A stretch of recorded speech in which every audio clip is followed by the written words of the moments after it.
Hello and welcome. This is s.rasheem. We are here with our My Black is Beautiful and My Melanin is Popp'n Beauty Blab. I am joined by three beautiful women. I am so excited because I'm surrounded by so much variety and deliciousness of beauty. And I'm going to give each woman an opportunity to go ahead and introduce themselves. As I said before, my name is s.rasheem. Woman opportunity. Other way. Oh, see? Other way. Hey everybody, my name is Narcissa. I am a beauty and lifestyle blogger over at www.narcissah.com. Talk about beauty, lifestyle, and whatever sparks my creative juices, at the moment. By day, I am a teacher, and by priceless moments, I blog. So that's a little bit about me. I'll hand it over to Steph.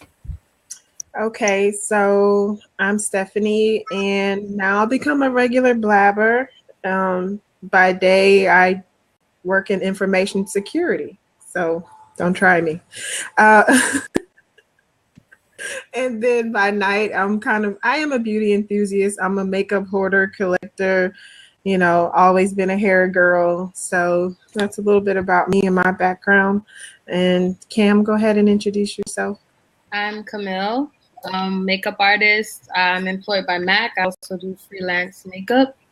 No blogging yet. It's regular. That's all I got. Awesome. So I want each person to take an opportunity, and also audience, please do engage. If you're looking at the replay, then you probably can't see that we have people on the side being able to give comments. So if you aren't able to give comments on the side and you're watching this on YouTube, you can still make comments down below, and we'll also give information and share how you can get in contact with us if you want to share some comments with each of us individually. So what exactly does, for each of you and also for people in the chat, give some descriptors or some definitions of what beauty is, or how would you define beauty, or what does that even mean?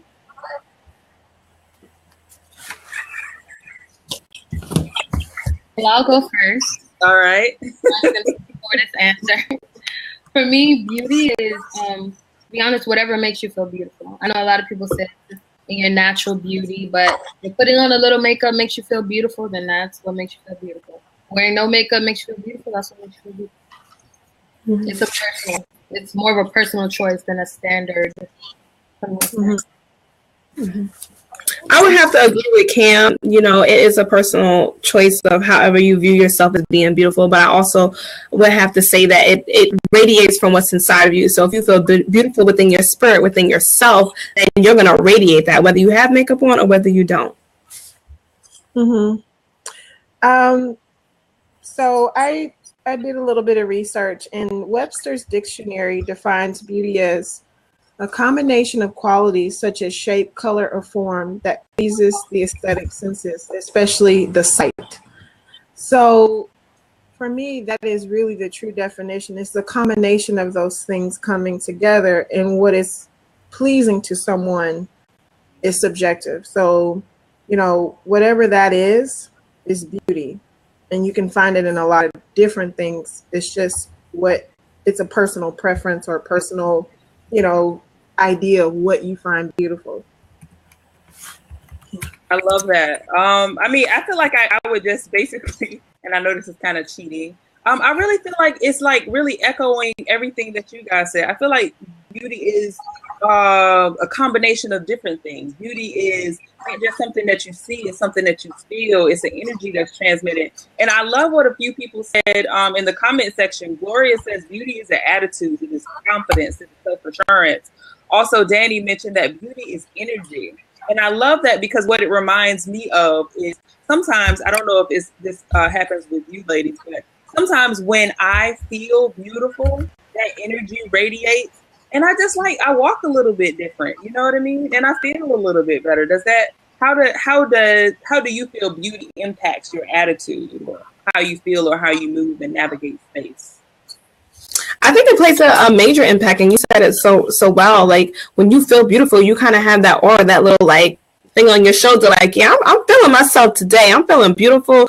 Woke up on the right side of the bed. And for some people, being beautiful, like I said, is not only outside but inside. And when you wake up in the morning and you set your mind to believe that I am beautiful, and you know, one thing I am a major adamant on is confession. So whether you want to confess daily in the mirror, like my black is beautiful, my melanin is popping, you know, or you want to confess daily to yourself that, you know, this day is going to be great. Those are the things that begin to invoke the energy of beautifulness. You know what I mean? It invokes the energy of you walking and waking up in that vibe and knowing this is who I am. Mm-hmm. Mm-hmm. Absolutely.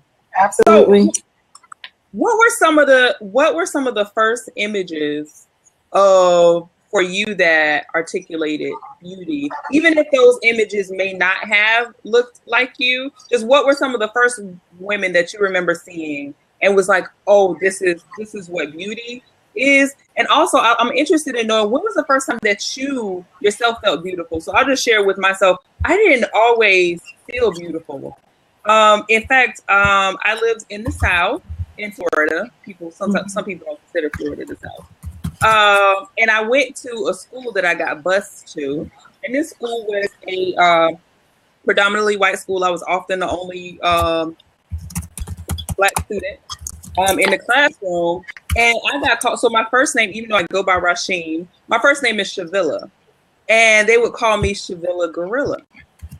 And I didn't feel beautiful. I didn't feel pretty. My hair was kinky. The girls that I saw around, they looked different, and I just didn't always feel beautiful. And that didn't come until a little bit later. And then with that came some, some confidence and all of those things. And I think one of my first images, the first woman, and this is going to sound probably, I don't know how it's going to sound really, but the first woman that I saw was beautiful. I promise you, I used to pray every night that God make me as beautiful as her. I just felt like Tina Turner was the most beautiful person when I was 7 years old. I used to pray, God, please, when I grow up, please make me look as beautiful as Tina Turner. That's so sweet. Tina Turner. And she was everything. Like, yeah. She was like it for me. So I want to hear about your beauty journey, and also who was that image for you in terms of beauty representation? Okay, well, I'll start. I think growing up, I think I talked a little bit about this before, being in Houston and having a lot of people here of Creole background. You see a lot of people that are fair skinned with the wavy hair. And I remember being in first grade and boys crushing on the girls with the light skin and the long hair, or, being very little. And then, hearing things my grandmother told me about being dark skinned and wanting to marry a lighter skinned man, because in the one room school room that she was taught in, when they took the class picture, all the dark kids were put in the back, so she thought it'd be advantageous of her to marry a man of lighter skin. So hearing those things and her perspective on, my family and the environment that I was growing up in, I immediately thought being light skinned was the right, the best thing. And I grew out of that over time. But I think one of the first images is really seeing my mom as a single mom getting like ready for her date, like seeing her like playing in her perfume and watching her do her hair and like her sashaying out of the house. And, she was really pretty to me. And like, she, and she be all dressed up. Like, that's kind of like, wow, my mom is so cool. Look at her. I want to do my nails like that. I want to wear her perfume and those sort of things. I think in the media, two people I identified with is really like Rudy Huxtable, and then seeing Tatiana Ali on TV being so dark skinned and she's so beautiful. And I could identify with, like, wow, she's not light skinned. Like, she's on TV and she's brown, like me. And so I think that's really kind of how I was as a kid, but I didn't always feel beautiful. Just like you, some girls used to make fun of me. They said I looked like a horse or like crazy stuff like that. I don't even know why. Somebody just told me randomly on the bus one day, they make fun of you before you get on the bus. They said you look like a wolf or a horse or some craziness. I'm like, what? Just crazy things. So those kind of things can be defining moments in your head, but they don't even think about what it is that they're saying and how it can affect you, or your psyche or how you think about yourself. I think over time, I probably really didn't feel beautiful probably until I was probably a freshman or sophomore. You know, I knew I wasn't ugly, but I didn't feel like I had the confidence to go with it. You know, so once you have the confidence to go with however your whatever your look is, then it kind of you feel beautiful then. Does that make sense? Absolutely. Yeah, it Absolutely. makes sense. I would definitely, I've had some of those same experiences of being teased. Growing up in New York City, born and raised, it's funny because you see people like you every day, but when you go to school, you find that I was more teased. So specifically in junior high school, I came home like every day crying after school, like literally. Uh-oh, for me. Oh, you're back. Go ahead. Hello. Okay. Yeah, I kind of knew I froze, but yeah, so every day in junior high school, coming back home, crying, I began to build a wall. Like, okay, whatever, I heard that joke. My black, I'm so dark, I look like toast. Your mama forgot you in the oven. All the black jokes, all the dark jokes. And in junior high, I started to build a wall. High school, I was like, crack a joke, it didn't hurt me because I was like, I already heard that. But then I began to realize, one thing my parents always said, the blacker the berry, the sweeter the juice. My father ran that line to the ground. But, it grabbed a hold of me and I began to spit that out when people would tease me. And, so it's funny because growing up in my home, I was always, felt beautiful. I always had that confidence. But when I got outside in school and around this environment, that began to shatter. And then just one day I just was like, bump that. I'm going to say what my daddy said, my mama said, my black is beautiful. And so I began to embrace that and, just love the dark skin that I am in, one of the first people that I would have to say I really found was beautiful was, as I heard you talk about a so-so step, I think about the fact that I identify with this actress because of the fact that she was light skinned. I was like, oh, she's pretty, she's light skinned. This is what people are accepting. Whitley, everybody loved Whitley. And I genuinely love Whitley because of her personality. And I love her spunk, her vibrancy, her fashion. But deep down inside, I knew it was like, she's light skinned and all the guys like her. But, moving past that, and as I got older, I definitely have to say, the women that are around me, my mom, my sister, my aunt, just these beautiful women who are black and just embrace who they are and encourage me to be who I am. So that's awesome. Yeah. Cam. Hi. So for me, similar story. Actually, I didn't really start feeling beautiful up until like the last few years of my life. High school was really hard. After high school was really hard. Past couple of years have been hard. I grew up in a household where my mother didn't really see value in saying positive things to her kids, telling us that she loved us and stuff like that. So I was always looking for that.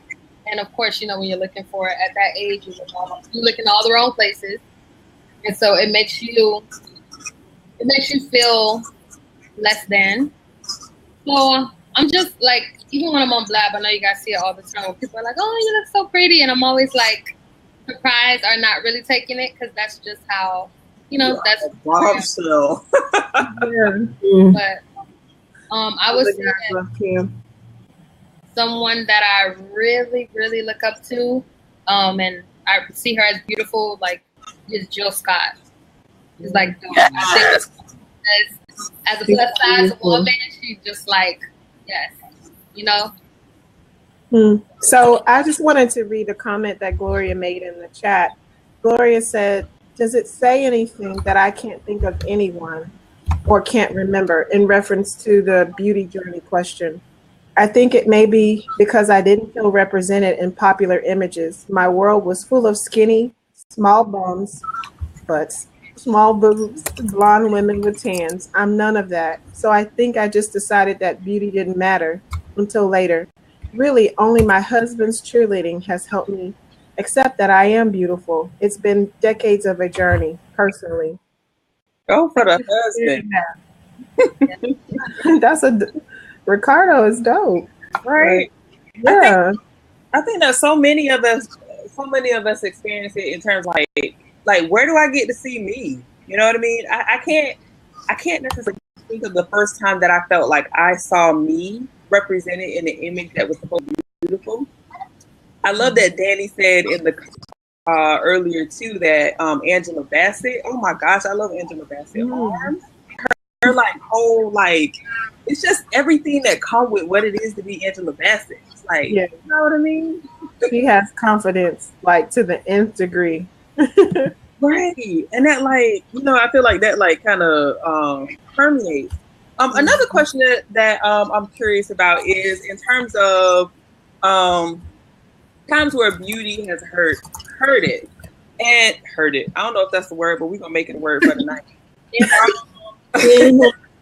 So at times where beauty has hurt it, and I remember early on, I felt like beauty, like that was the cost of being beautiful. You have to hurt. So my perms would be put in, and it would be stated, if it's burning, I gotta take. You gotta take. You know it's gonna be right because you want it straight. Or if I'm getting my hair hot combed, it burn a little bit, but that's part of the process. Or if I'm wearing shoes and the shoes are too tight, but that's a part of the process. You know, like all of those ideas that I had that beauty had to hurt. What are some ways in which maybe some of those beliefs, some of those concepts about beauty that you may have felt initially that you don't feel anymore? Like, how has your understanding of beauty evolved as each of you women have evolved? So one of my beliefs about beauty is that it had to hurt. Like if it ain't hurting, you ain't doing it right. Almost. Or that it was just part of the process. And I can't really say, to be honest with you, I can't really say that I'm completely beyond that. And here's why. So most of the stuff that I do, I don't want to hurt.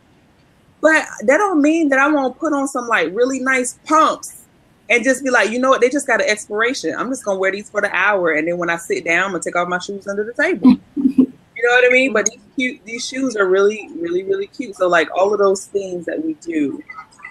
Mm-hmm. I agree with you. I think, does beauty have to hurt? I wouldn't say it has to hurt, but I think that the way in which beauty is defined and socialized in our society, a lot of the things that we go through to attain that hurt, even on a physical level and even on a psychological level, So I think that we put on the tight shoes, or, we lay down to zip up those tight jeans, or, we get sew-ins and we got a headache for a week or whatever, which is why I don't get sew-ins anymore, because it's like I have to concentrate at work. I can't deal with headaches, those kind of things. So it's like, okay, it's a temporary feeling for the lasting sensation of feeling beautiful. Mm-hmm. And we all endure temporary pain for, the enduring feeling. Like you get pregnant, you have a baby, it's going to hurt like shit. But the child that you get from that bond is everlasting. So I think we all do ritualistic things to adorn ourselves and to make ourselves feel beautiful. And I think that's been going on since the beginning of time. So it's just what it is. I think psychologically, I think sometimes it does hurt because we have to do the work that we need to do. So whether it's like, and depending on your station in life, you would say, well, yeah, does beauty have to hurt? Well, sometimes you have to peel back those things and analyze those things that happen to you that make you feel like you weren't beautiful to get to the place to where you do feel beautiful. And that's painful sometimes. A lot of times it's very painful. Yeah. So that's just my opinion. I just want to read what Gloria wrote over here. She wrote, beauty standards have been used as oppression. That's where I think a lot of the pain has come from. But I think we have a choice now, a lot more choice. And I would have to agree, where we're going as, just our country, our nation, everything like that, we're moving forward with accepting some of the things that we didn't have to do before, So, for example, whether I want to wear a relaxer, whether you want to wear your hair natural, there's so much options out there, and there's so many choices that you have that you don't actually necessarily have to endure that pain that we are so easy to identify beauty with, you know. And some of the pains I think that we may often identify with beauty is self-inflicted pains, like, because really and truly it's your choice. You don't have to do these things. It's a choice. You know what I mean? Like, I don't have to go get my eyebrows waxed. Does it hurt? Yeah, it hurts, but you know, it's my choice. I want to make sure my eyebrows is laid. You know, so there's different things, and it has to be up to you. What are you willing to endure? You know, what's going to be the cutoff point for you to say, all right, I'll do this, but I'm not going to do that. It's not worth the cost. So I think that's where the personal choice comes in. Mm-hmm. I agree with that. Okay, so Gloria asked, can each of you think of a particular moment when you feel most beautiful? Oh, I lost it. Oh, she said, if so, what was the circumstance? The time where you think of a time where we felt most beautiful. Mm-hmm. Oh, I think there was 2 times. I think one of them was my wedding day. I felt most beautiful. Mm-hmm. I mean, and I think that's just part of like what it's like, you know, you getting all dolled up. But you know what? Even though like I felt like I felt beautiful, I felt like it was beyond just the dress, because you know my dress is slaying, honey. But beyond the dress, it was just because let me say this too. When I got married, my daughter was already born. And she was, you know, seeing her, my interaction with her, and being able to not just see myself in my dress, but to look at her and kind of like see me. And like, you know, and then when people tell you that your daughter looks like you, and you're like, man, she's beautiful. Like if I look like her, like then, you know, then I must be beautiful. And I think I feel my most, beautiful when I'm looking at myself through her eyes. That's beautiful. That's awesome. I'll just go. For me, I would have to agree. It's my wedding day. I think I felt the most beautiful. I felt the most beautiful and the most vulnerable because, you know, in that moment, it's like, here I am surrendering my life and what I've known for years to come and be one with you. But yet in that moment of vulnerability, I just felt like, here I am in this, the most beautiful, glamorous state I've ever been. You know, everybody's worked up for this day. You know, you're getting everything for this day, and I just felt, you know, amazing, like amazingly beautiful. And I always go back and look at my pictures often. We have an anniversary coming up. We'll be 7 years in September, and so, you know, even as I go through this time right now, I'm just reflecting, like, wow, how far we've come and where we're going. You know, just the aspect of feeling beautiful on that day. Interesting. Well, I don't have a husband, so I can't qualify the wedding day. I have to take that off the table.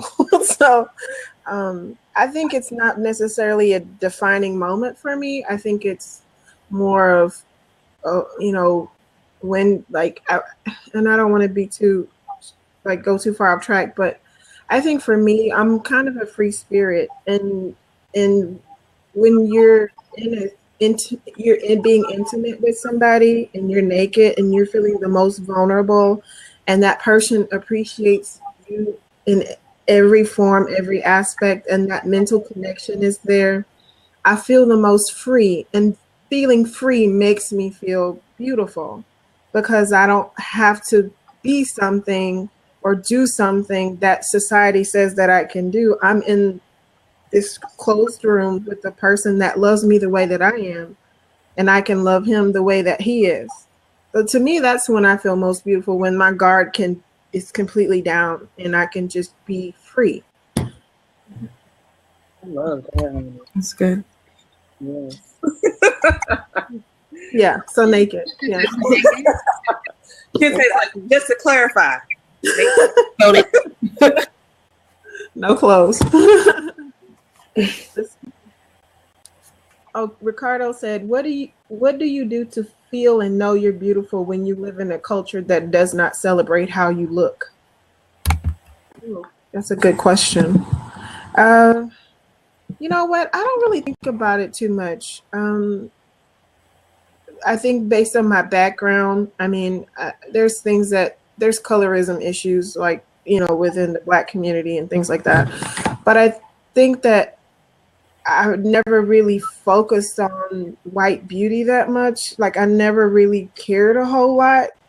I don't know. Like, it's just, and I can understand when you're constantly bombarded with images, it becomes second nature to see it and to be around it. However, I never really thought, whoa, wow, these white women are idealized. The only time it's really frustrating is shopping for foundation. That's the only time that, to me, or like if I'm looking for like nude pantyhose or nude bras and stuff like that. That's when it's frustrating. Mm-hmm. Other than that, I don't really give a shit about what they think is beautiful. I don't care. Mm-hmm. Yeah.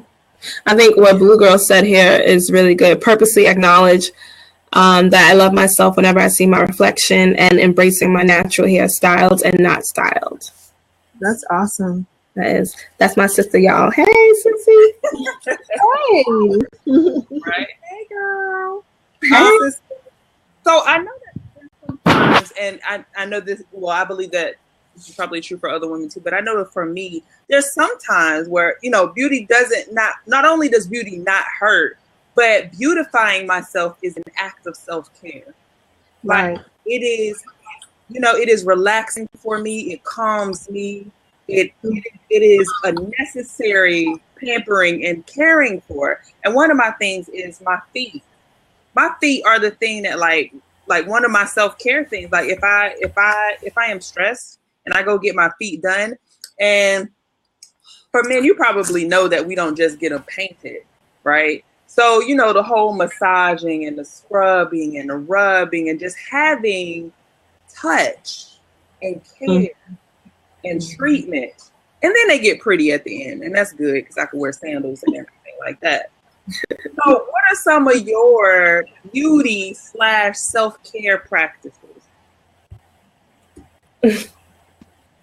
Well, okay, so I don't know if you want to, I guess you could call it beauty / self-care. But one thing I've always loved doing, even from like younger, is just really, like, let's say come home from a long day or whatever, and I go and I fill up the tub with some bubbles, I put my candles all around, I get my music going. I'm a woman of faith, so I may play my worship music, I may play, whatever I want to play, and just get in that zone and love my me time. Like, legit, I've been doing that for years. Before I had a man, after I got a man, I was like, this is for Narcisse. I don't care about what you're doing, but this is for me. So that's something that I've always, that's part of me and my beauty self-care, because it also not only a relaxation, but I'm taking care of my skin. We need to soak, stay beautified. So yes. Okay. I think for me, I love to do my makeup. It's like pleasurable. It's just my thing. But I've always enjoyed doing my own hair. Like, I hate to go to the beautician. I love doing my own hair. I like the satisfaction of knowing that I did it, and I didn't have to wait in the salon for 3, 4, 5 hours for somebody to do my hair. I'm even natural. I figure out how to do my own hair. So relaxed, I did my own relaxers, and every now and then I'd get a trim or, just, maintenance. But I take pleasure in being, and I'm proud of the fact that I know how to take care of my hair very well. I get pedicures. I go to an esthetician. I try really hard to take care of myself, but it is relaxing to let someone cater to you, especially if you're a mom or you're married and you're always catering to other people. It's nice for somebody to take time for you. I think some of the other self-care practices are, reducing the amount of negative self-talk in your head, and being more, gentle with ourselves, and being and affirming ourselves. And even if you don't go around like saying it out loud, try to change the script in your head when you don't feel so confident on those days where you're like, oh, it's not a good hair day or whatever. Try to, or I feel like crap, or I don't feel cute today, or I look a certain way. Just try to change that script that runs in your head. Or even if it's more severe where you don't feel that confident, I think it's very important to not be so hard on yourself and just be more gentle and take time to, even if it's 5 minutes, put some nice lotion on your feet at night, or spray your pillow with some lavender spray to make it more relaxing for you. Just different things like that. Even little things, can make you feel better and make you feel more relaxed, and, make you feel like you have two things to kind of take care of yourself. So Mr. Wake Up Better asks, which is harder? Which is harder, feeling beautiful on the inside or the outside? For me, I'm gonna answer first. It's easier for me to, it's harder for me to feel beautiful on the inside than the outside. The outside, that's easy for me. That's what I do. That's therapeutic to me to do my makeup. I know I can make, even if I'm not happy, I can make myself look happy with the makeup. But the inside is a little harder. Mm-hmm. I agree. So go ahead. No, go ahead. No, I was just going to say his question brought up a lot of things for me. Is it harder Cam, the question is it harder to make yourself feel beautiful on the inside or the outside? Is that it? Mm-hmm. Mm-hmm. See, I believe, and I could be, my husband will probably, I don't know if he would agree or disagree with me on this. I think that I'm pretty low maintenance in terms of what I do on the outside.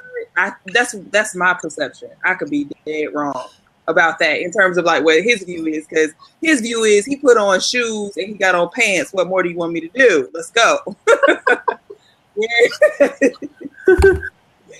Whereas I do a little bit more care to myself. I don't know. I think I really don't know. I think that's an excellent question. That is and I'm glad that Cam asked it on air, but I don't know which one is harder. I will say there are times where I have made up my outside because I didn't feel good on the inside. Sometimes as a mask, sometimes as a shield, sometimes with the hopes that maybe if I do this, this is gonna make me feel better or walk around differently. So it's interesting how one can impact the other. But that's an excellent question. Wake up at. That is a good question. I think sometimes it's all, for some people it's so intertwined. It's hard to separate the two because, and essentially they are in a way. I think sometimes for me the struggle is not necessarily like, oh, do I feel good on the inside or the outside? It's like, oh, I feel good. I feel like I'm the shit, but I'm like single and dating, and it's hard to get a date. So what's wrong with me? Is it the way I look? Is it my personality? Am I not beautiful? What is that? So your beauty and the way you think of yourself maybe not necessarily be in alignment with the way people react to you. So then you may internalize that and try to say, well, is it me? When really it could just be random circumstances. You know what I mean? Yeah. I would have to, for me, I would say it's harder on the inside to feel beautiful than it is outside, because like what Cam has said, that's easy. I'm not a makeup artist, but I'm kind of getting good. So that's a little bit easier for me these days to do my makeup. But so I can look beautiful outside, but there are times that I've honestly felt ugly inside. I didn't feel beautiful. I felt the lowest in my life. And I think this past year I went through a lot, and I really experienced feeling so low and so down and feeling so broken and ugly and unloved and unbeautiful. However, during those times, people would always tell me, oh, Narcissa, you're so beautiful. Narcissa, you look so good today. Da, da, da. And I'm just like, if only you knew what was really going on inside of me. You know what I mean? But yet and still, I will continue to press because I know it's just that's not who I am. That moment doesn't define my life. Yes, I'm feeling ugly in that moment. I didn't feel loved in that moment, but that doesn't define everything. So for me, I would say it is harder on the inside. Yeah. It's time to get ready. Okay, I see a question here. Go Wake Up Better has a question. Okay, I see this one. Why do women take so much time to get ready? Then when you get on the date, they take their shoes off under the table. Ha ha ha. That was a little fun question. I don't take my shoes off on dates. I'm sorry. Yeah, not on the date. Not unless I've known you for like we're like in a relationship. I mean, like, but I don't. Oh, that was funny. What kind of women are you dating? She said, "What kind of women?" So there's a question that I have in there for the men, and I want you to take the time to answer that. And that's basically, what do you find most beautiful about women? And while you guys think about that and put that in the chat room, one of the things that that I'm curious about is the whole process of putting on makeup and adorning ourselves and all the things in the process that we do. There's some people who may feel like, oh, that's vain, that's unimportant. Why is beauty significant? Why, that's why do that? From each of you, why do you feel like beauty is important? Okay. I'm like, who's gonna jump? Well, I think beauty is important because it's the first thing you see when you meet someone. They see what you're presenting. So if what you're presenting may not be the best, they're gonna come. Some people look at you. They're like, okay, well, maybe this person is not 100% sure about who they are. Maybe they're confused. Maybe they don't care about how they look. So you want to always put your best foot forward, and we know that from growing up young. Mom always said, make sure your hair is right, put your best foot forward, because that's what people see first. And for me, I want to make sure that not only am I representing myself, but as a married woman, I'm representing my family, as mothers. Some of you maybe, I'm not a mother yet, so I can't carry that hat. So Steph, that's one I can't carry. But you're representing your family, so that I think that's just really important about how you show yourself to the world. Mm-hmm. I think first impressions are very important. Because that's what we analyze people all day, all the time, based on the way they look, whether we are doing it consciously or not. We're always making assessments about people. Now, how you adorn yourself or how you fix yourself or the extent that you go to is personal, and so while I may think the young lady that sits next to me at work might need to do a little bit more to her hair, her husband may really like whatever it is that she's doing. I don't know. So I do think it's important to put your best foot forward, whatever that is for you, and helps you move through the world. I have personal preferences, but it's really about whatever it makes you feel good and helps you move forward and helps you feel confident and move through your day. Awesome. Mm-hmm. So I'll go ahead and read what some of the men said in terms of what they said they find beautiful in women. And let me tell you, I feel like this is very much PC. I don't think this would probably be the same comments they put in the men blab, but it's all good though. It's all good. Yes. So Kente mentioned personality and intelligence. Ricardo mentioned confidence and a positive attitude. Kente also mentioned, I love a smart woman. And Ricardo echoed that, saying, yeah, brains. Mm-hmm. And Kente said, I need a woman who can help the kids with their math homework because daddy sucks at math. Hold on. And you know what? Ricardo said, and a little booty too. And somebody else said booty don't hurt. And I appreciate that because one of the things that I am noticing is, in my family at the very least, I can't speak for everybody in everybody's family, but in my family, in a lot of Black communities, booties have been like, J-Lo size and Kim K size for a minute. But it seems like there's a little bit more, I don't know if there's like a lot more emphasis on it. And I'm also noticing one of the articles that my husband was reading the other day. It was about those particular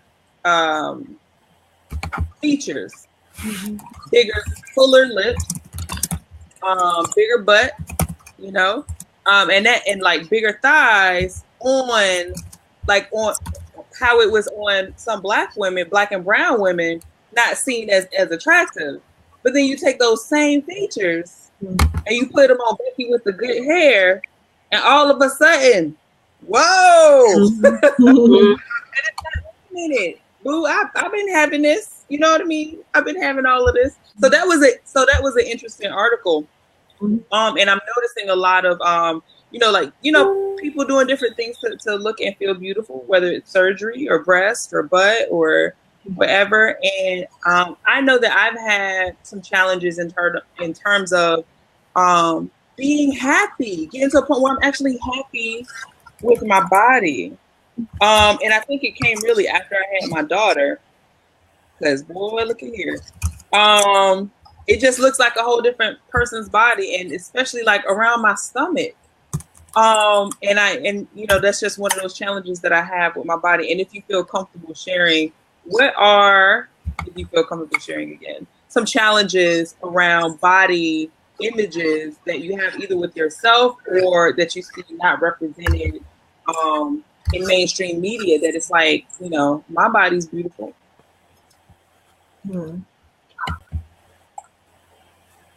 Anybody? Well, I can talk about it. I mean, I don't mind. I mean, I've struggled with my weight off and on since I was 8. I was put on the very first diet when I was 8 years old. Wow. And I remember it like it was yesterday, and I really wasn't that big or anything like that, because when I look back at those pictures, I really wasn't much bigger than any of my classmates, but they have a certain thing that they go by, scale, that they go by, what you should weigh.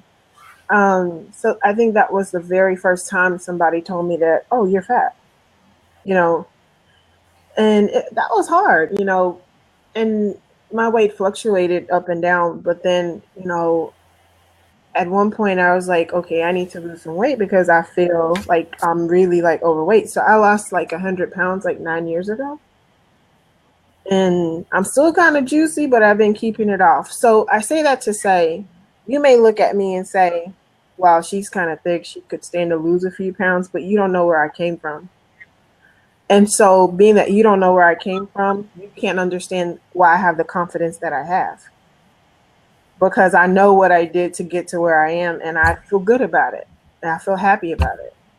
So that's kind of my story as far as my weight is concerned. Now, and after having my son, like, a lot of people don't believe in here that I like, especially in Blab, they're like, oh, you have a nice ass. I'm like, I didn't really have an ass until I had my son. Like, all the estrogen went right to the butt.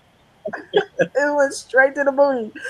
And it's like, I'm like, yeah, just like, yeah, for 6 years later, I got a wagon. And I'm like, well, wait a minute, my pants don't fit.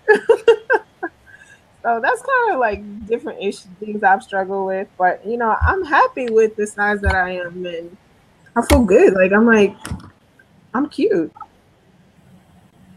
Oh, comes from. So for me, pretty much, I've always been slender. Some people say skinny, some people say slim, whatever. And like my sister, she's always been, full-figured woman. She got the booty, everything. So I used to get teased, like, Cece, you ain't got no butt or whatever. And I'm like, I got a butt for my little size.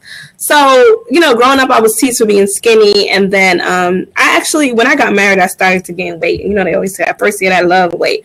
It's the real deal, because I experienced something like never experienced before, and I was like, oh my God, I don't know how to deal with this, and it was really a struggle for me, because it was like, growing up skinny, wanting to be thick, now I'm like bigger than what I was, and so now I'm like, oh my gosh, like, hanging in the balance is like, the grass is always green on the other side. You get to the other side and you're kind of like, oh my God, what am I doing? What's going on here with my life?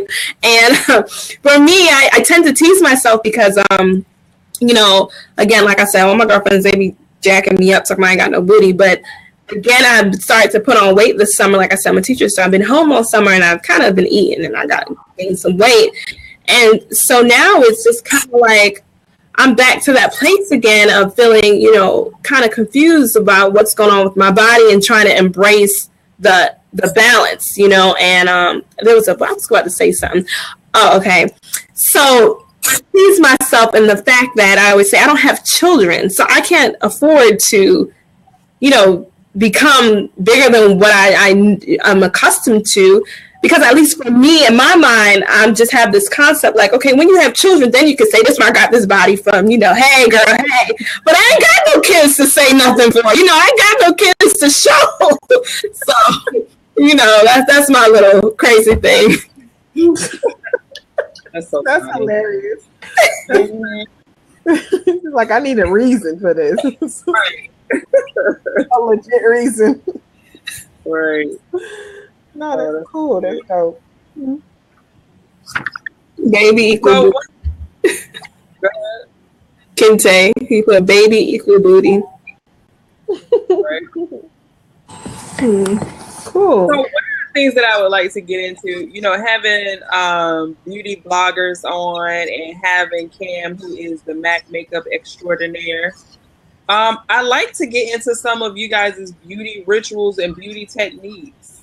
And what are the different things that you do? Yes, honey, she is a MAC. She's MAC and she's a MAC.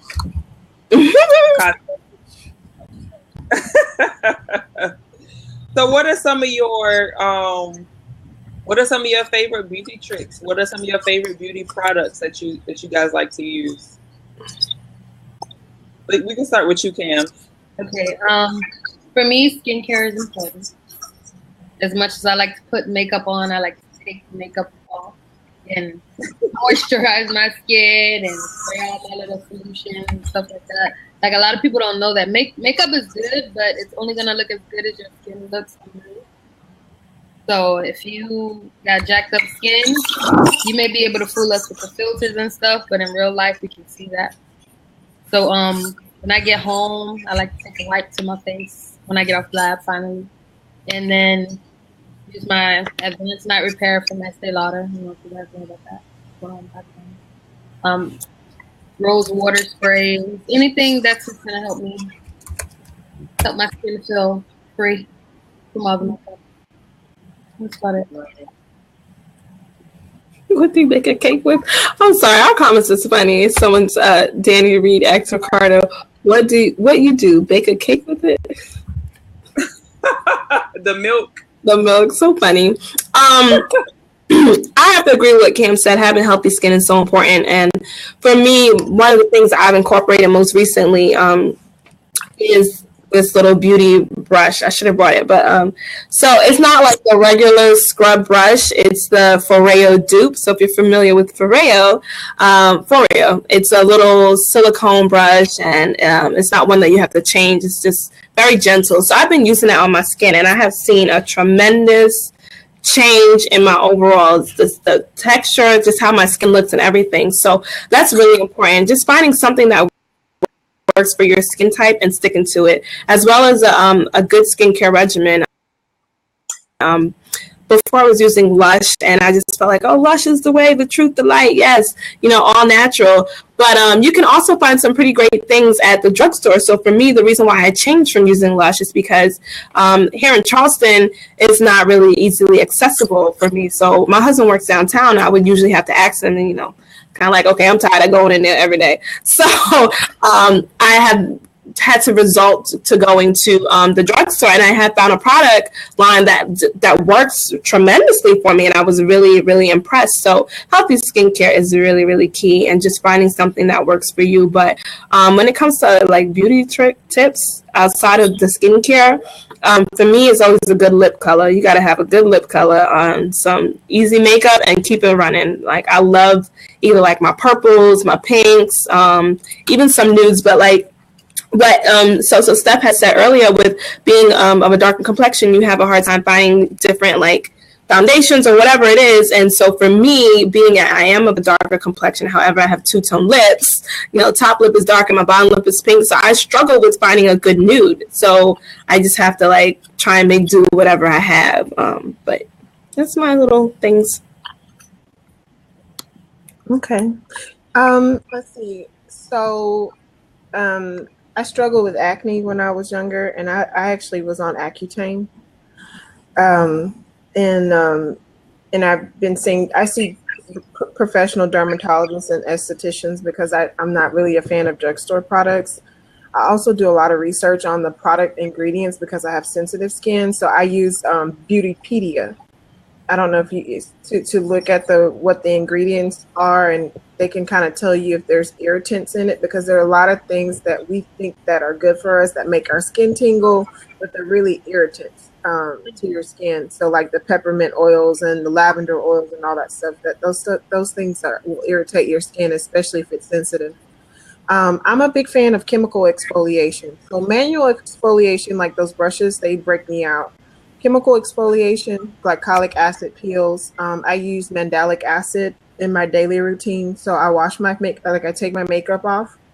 I wash my face with Neutrogena makeup removing face wash, and then I tone my face with mandelic acid toner, and then I put a mandelic acid serum, and then I put argan oil as a moisturizer. So that's what I normally do on my face, and it kind of keeps the acne at bay and things like that.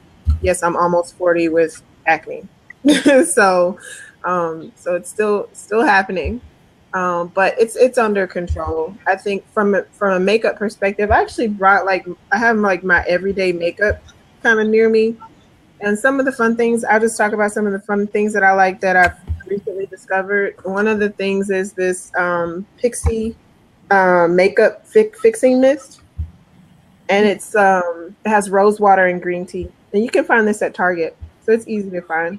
So like after you do your makeup, you can spray this, or you can spray it on your face just if you're going out of the house and you don't want to look too dusty. You can just spray this on there without makeup.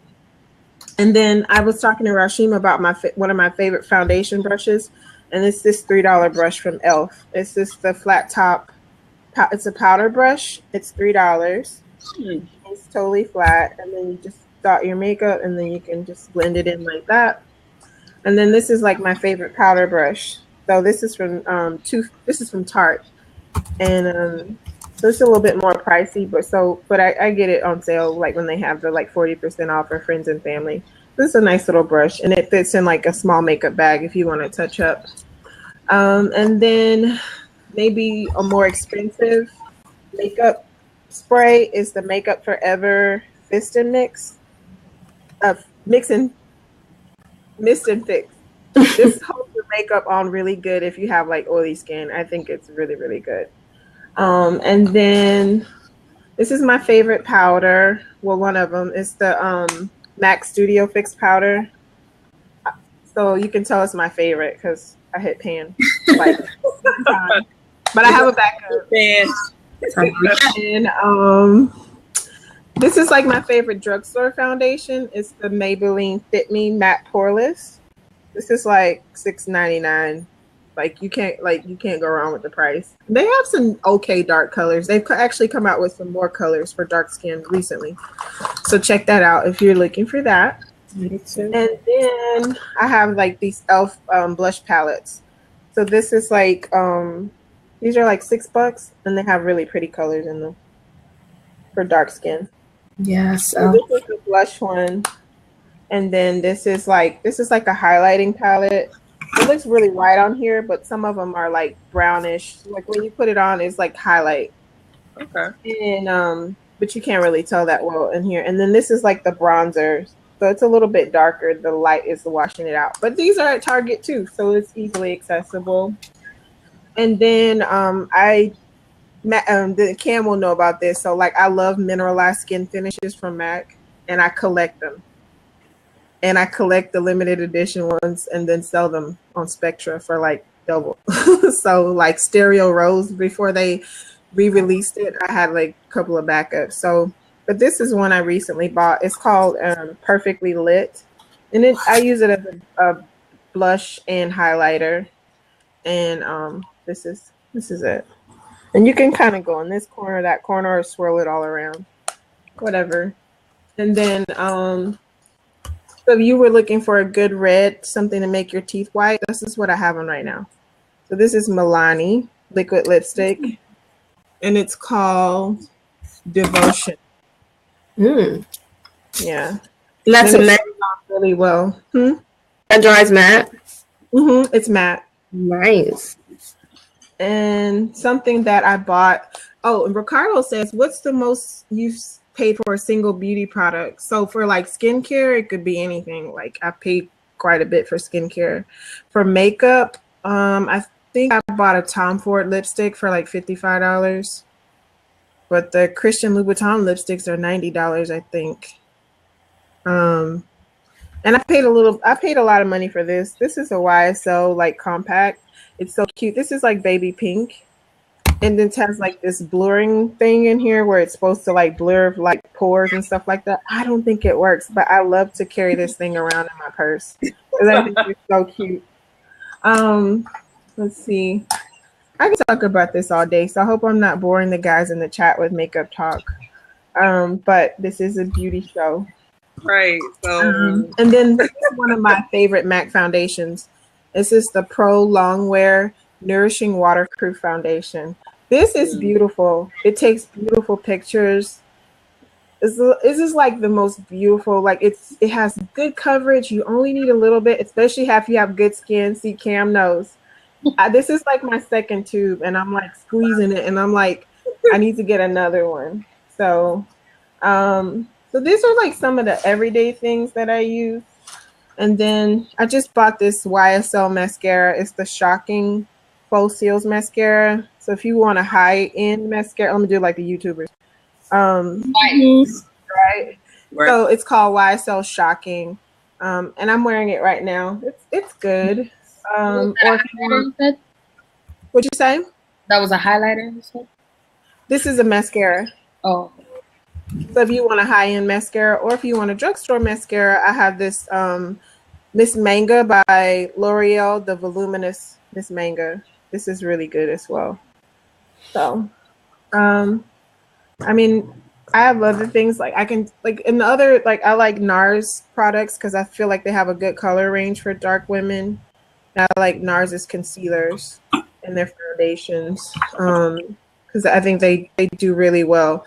I think the main thing as far as the foundation is not just the fact that they don't have the right color, but they don't have the right undertone in a lot of them because they pull red a lot. And I have a mixture of red and golden undertones, so I tend to like a peachier kind of undertone in mine, orangish, not red. So sometimes you kind of have to find the foundation, but then find the right powder to set it, and that way you get that right color. So that's just my tips, my hacks, some of the things I like to do.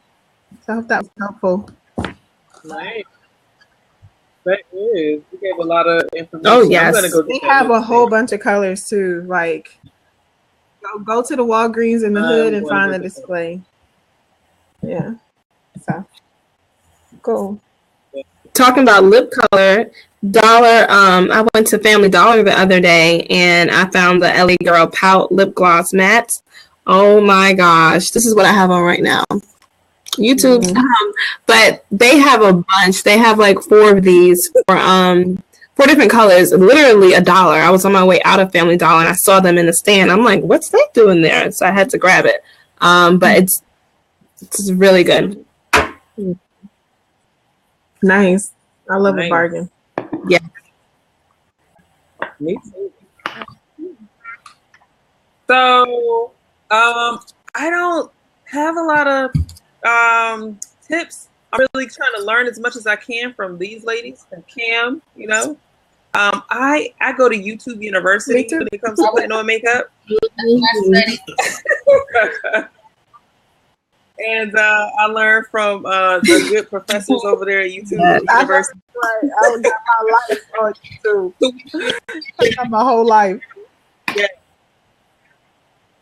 A lot of what I do around beauty, if I do anything, well, I do stuff, not if I do anything, is I do a lot with my hair. And when I say I do a lot with it, not like I do a whole bunch of styles, but just like I'll just move it to a different place or whatever. I've even named, we talked about this in the hair blab. I've named my hair. Okay. My hair is Frankie. What's up, Frankie? Yes, Frankie, honey.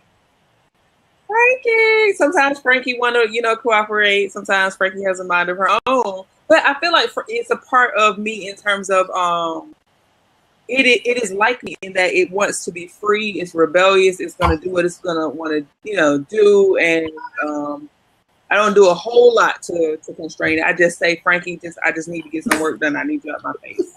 Do whatever you want to do out there. So I'll do that. One thing that I have always loved, and this is such a simple thing, I have always loved huge earrings. I love him. I love him. I love him. And it's just such a small thing for me that like it just helps to make me feel, I feel like I feel more attractive. I feel more beautiful when I wear bigger earrings. I'm also very much a skirt person, even though I haven't worn as many skirts as recently. But I like skirts so much, and I like maxi skirts.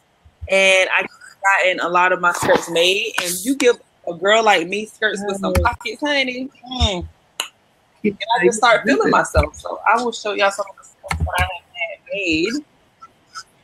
And they're wrinkled because I'm not about to wear them, so don't judge me. So, you can't even really see it. So I had this made because these are like two of my favorite colors. Interesting. All of these skirts are handmade, and they all have nice. Like this is nice with gold, right? And pretty favorite color. That one was real pretty. That green and blue. This is just purple because purple is my favorite color. All of these. Did I say all of these have pockets? Yes. All of them have pockets. Man, see, y'all don't understand because y'all have pocket privilege. Right. You don't understand the struggle. And I used to wear crowns a lot. I don't wear them as much, but I also have with a lot of the skirts like matching crowns. I don't wear them as much because sometimes it tends to be hot. And I also love, in terms of like my beauty thing, I'm very much into scarves. You put a scarf on me, and I am just like, yes, you give me some big earrings. I saw you in some blabs, and I said, "Oh, she loves some scarves." Because I saw you like in 3 blabs in a row, like in the daytime, and you had the scarf on. I was like, okay. Yes. So, and I love that because I love that. And here's another. And it's funny because throughout my house, there is like a scarf station. So there's another scarf right here. Okay. There's one by the front door, I'm sure. So those are things that just like little subtle things for me that I feel like heighten. I look like today I have on a regular t-shirt and some pants. But if I put on some big earrings and I grab one of my scarves, for me that dresses it up. Or if I have on, I don't always do well with heels because I like to be comfortable, but I do fine with wedges. So I could wear some fitting jeans and some wedges and some big earrings. And, I'm up there with Beyonce in my mind. Yeah. So those are the things that I do in terms of beauty. So I'm going to we're at the end of the hour and we're winding down. I want to give everyone an opportunity. We talked about the hour of power. Nice. I like that, Kente. So we talked about, those times in our lives early on where we didn't feel as, we didn't feel like we didn't always feel pretty, or we didn't always feel beautiful, or we didn't always see ourselves represented in that way. And a lot of what I'm doing selfishly, I guess you could say, is not just for us, not just for you, and all of us, but I'm also doing this for my daughter. I keep in mind that my daughter's going to be watching these someday. So with that in mind, when you think about that you didn't always feel beautiful, that you didn't always feel these things, do you have any final words of wisdom or thoughts around beauty that now that you wish you could went back and told your younger self about beauty or about themselves, so that they felt, so that they understood, to share that? And then after we do that, I want to give everybody an opportunity to let people know how they can follow you on Facebook or Twitter or website. If you have a link that you want to drop, I want you to also do that as well. So who wants to go first? I'll go first. All right. I don't know what I think about my younger self. I just, I wish that, I would have known that I was just enough. Like, you're good enough. You're pretty enough. Boys will like you eventually. Don't worry about it. I wish my mom had kind of talked to me more about those kind of things. One day, and even I think a lot of times, we always focus on girls and encouraging them as far as the way they look and being okay with their looks. I always tell my son, "You're smart and you're handsome." I tell him that all the time, and he'll say, "Mama, I'm handsome, right?" I'm like, "You are. You are handsome, and you're very smart, and you can do it." My mom encouraged me a lot as far as academics, and she always bragged on me as far as being smart. But I think that we kind of had a disconnect, as far as her encouraging me, as far as, how I look. And I wasn't a very vocal child. I didn't express my emotions. For her to even address it, she would have had to dig to find it. So we had a communication or disconnect there, because I internalized a lot as a kid. So that's what I would do. And I forgot the second part of your question. I'm sorry. And let people know if they want to follow. You're a Blab celebrity. So if they want to follow you on Facebook or Twitter or anything else, how can they get more of follow me on Twitter at Steph. So that's SOSTEPH for anybody who's if this ever gets turned into a podcast at any point. That's what that looks like. Can't say I'm not giving out autographs or pictures right now. Got to get my street cred up. Cam, how can they get in contact with you? Facebook, Camille Renee on both. Oh, Instagram is Camille Renee _MUA. And Facebook is just Camille Renee. And do you have some words of wisdom to give? I would tell my younger self Camille Renee to just, find that beauty within yourself. Don't look on the outside for someone else to tell you you're beautiful, because I did that a lot. And now I'm finally at the place where I feel a little cute sometimes. But good for you. It took me a while. I wish I would have got there sooner, but But you got there. That's the point. That's good. Awesome. So I guess I'm last. I'm it. All right. So you can find me at my blog. I'm going to drop that link right there. And you can also find me on Twitter, NarcisaH09. And you can find me on Instagram at NarcisaH09 and on Facebook. So yeah, I'm pretty much a social person. So if you drop by my blog, say hi, let me know you came from the Blab or anywhere else. What would I tell my younger self? What we have to say as a woman of faith, believe what the word says. I mean, the word says that I'm fearfully and wonderfully made. So I have to believe that and embrace that. And that means that I'm beautiful inside and out. And as we all have shared our own little stories, and as I have shared my struggles, if we really get back to what we believe and we know is true, then we would never deteriorate from the facts. Because the fact is that we're all created, with a purpose. We're all created, to be who we are, and being who you are and loving every aspect of who you are is simply beautiful. That is beautiful. Love it. And did you already tell them how to? Yes, I dropped the link right there for my blog. Follow me, follow everybody. So I'm s.rasheem. You can find me at SHBILLA. Sorry, nope, that's wrong. So I'm Rasheem. You can find me at SHDILLARASHEEM.com. Let me go ahead and put that right here. I need to go try to make y'all, you know what I mean? For people who are watching it, SH or listening to replay and can't see the chat, it's SHDILLARASHEEM.com. It's actually a neat gift there. If you go to that site, it's a 30-day telesummit.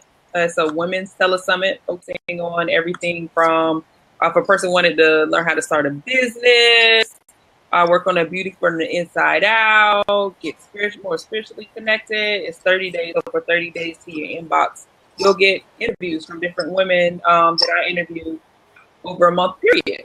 Around that, a thing that I would, and a way to get in contact with me on Twitter is at s.rasheem. And that is the at symbol SRASHEEM.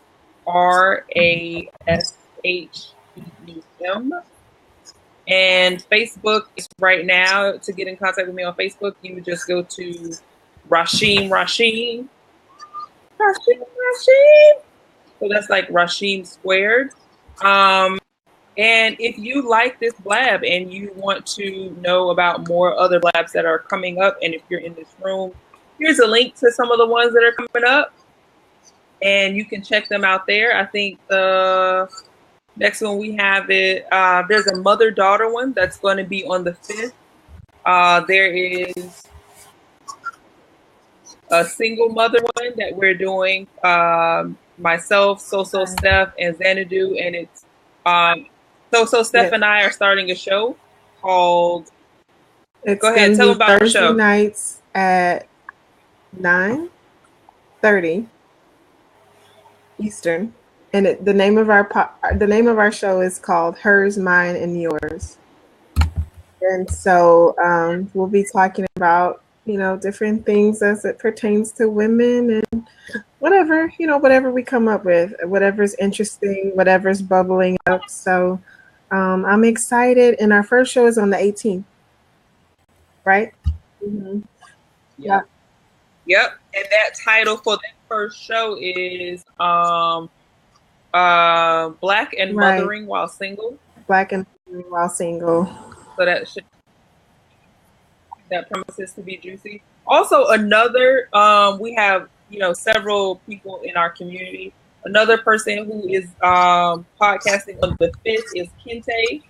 He has an interview. If you guys like The Matrix, or if you like the movie The Terminator, there's actually a Black woman that was behind that. He's going to be interviewing her, and she's going to be having a chance to tell her story. And there's the link to that. It's writer Sophia Stewart, the real creator of The Matrix and The Terminator. And it's on the 5th. The link is right there for you to go ahead and click on it. That's August 5th at, let me check what time that show is. It's Friday at 9 p.m. So that's in one day, 22 hours. And yes. For those who are watching, and it's 6 p.m. I'm really excited about that one. I can't believe this is going to be so dope because I heard about this and I'm like, I want to know. Right. So within, I feel like, how there's Black Twitter. I feel like this is almost like a Black blab in terms of like we have this fantastic community of podcasters and video streamers here where you can get this type of content, other related content. And if you're interested in this and other type of content, I'm going to go ahead and drop the Facebook link to Podcast and Video Streamers Alliance. It's a public group,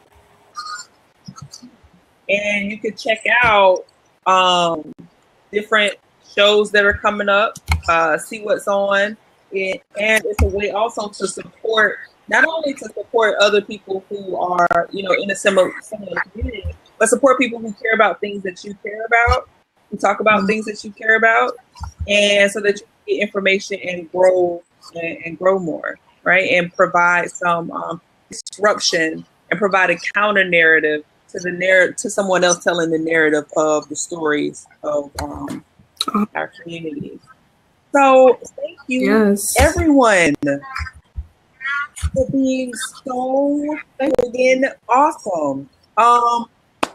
So Steph, let's go through the line and give a special thanks to everyone who's still on. I'm gonna click on the eyeball and we could just go one at a time, thanking each person. I want to say thank you so much for Dante, also for not just being here from the beginning to the end. Thank you for the pre-show. Thank you for all the people that you helped block and keep this a safe and vibrant communal space. Thank you. Awesome. I want to thank you to Kente for helping us out tonight and staying through the whole thing. And also Ricardo for being such a good husband and encouraging Gloria in her beauty journey. And then, of course, thank you to my co-hosts, Rasheem, Narcissa, and Cam, C. Will, Danny, Sybil, Larissa, and let me see who else. Who else is this? And then Stuart came into the lab. So thank you guys for supporting, and I hope this was helpful, gave you something to think about, and there'll be more shows in the future. So thank you. All right, stay tuned. Thank you.